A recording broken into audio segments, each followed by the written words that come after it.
Hello. So I often saw this man on the bus, and he sort of fascinated me. He was one of the neatest eaters on the bus. He would always snack on something, but he never dropped anything. He would never throw paper on the floor. And even though he was always dressed in the same clothes, and I assume he was homeless, he was one of the best behaved people on the bus. I even saw men in suits and women in suits, and women dressed up super fancy throw stuff on the floor and leave on seats. But this man was amazing. I only assume he was homeless because very often when I was on my way on the bus, he was sitting in the bus stop, reading a book or smoking a cigarette or just looking left and right. And then on my way home from work, 8 hours later, he would still be sitting there, looking left and right, smoking a cigarette, reading a book. So he was still very fascinating to me, and at some point I hope to talk to him and find out his story. But the thing is, every time I tried to, I just couldn't, and I don't know what was keeping me away, but I guess I didn't want to, break his peace. All the bus drivers really liked him. They would always say, yeah, don't pay. When he would come in onto the bus, they would say, yeah, that's fine, just go in. But he always seemed like he really wanted to maintain his decency. He never wanted to just ride for free. So sometimes he would just say, oh, let me pay. And but he always seemed to be ashamed of being in possession of money. So every time he had some money, he would have to explain. He would say, yeah, I just walked somebody's dog. I just helped somebody clean the front yard. This one time he comes in on the bus and he has a bunch of ones. He pulls them out of his pocket and they all drop on the floor. And the driver is, hey, did some stripping last night? And the guy's like, no, I actually helped somebody bring their groceries home. So the guy was making the best effort ever to maintain his decency.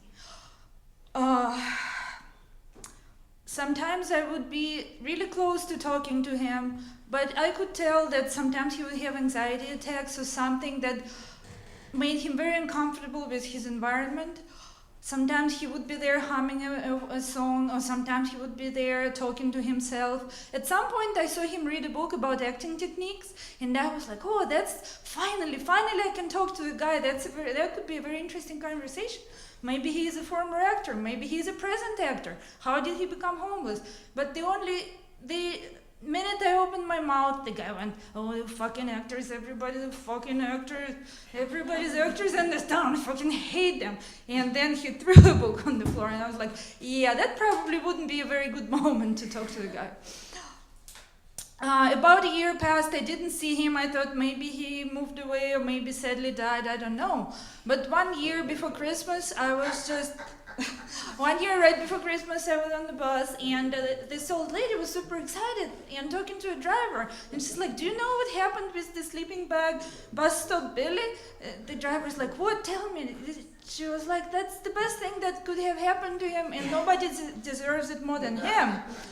The guy was actually found by his relatives and taken back home to the East Coast. And the driver was like, wow, that almost never happens. Tell me the story. So she tells him the story that everybody was kind of afraid to talk to him, but one woman was actually more fascinated than the others. So she was wondering, the guy's always clean and reads books and nice. Why is he always on the street, on the bus stop? So she took a bus with him and actually made an effort and talked to him and found out that he had a very rare last name.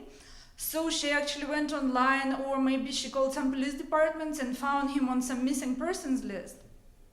And his relatives were more than happy because he disappeared 10 years before that. He had a little bit of learning difficulty and he had a little bit of behavior problems, but he was okay to live independently. But he got in a fight with his family, moved to the West Coast, got off his medication, got sick, got on drugs, and his family never heard of him again. And so 10 years later, when he was found, his family flew and picked him up and brought him back home. So for me, the moral of the story is, if you really want to talk to somebody, don't restrain yourself. Talk to them, because it can actually save somebody's life. Thank you.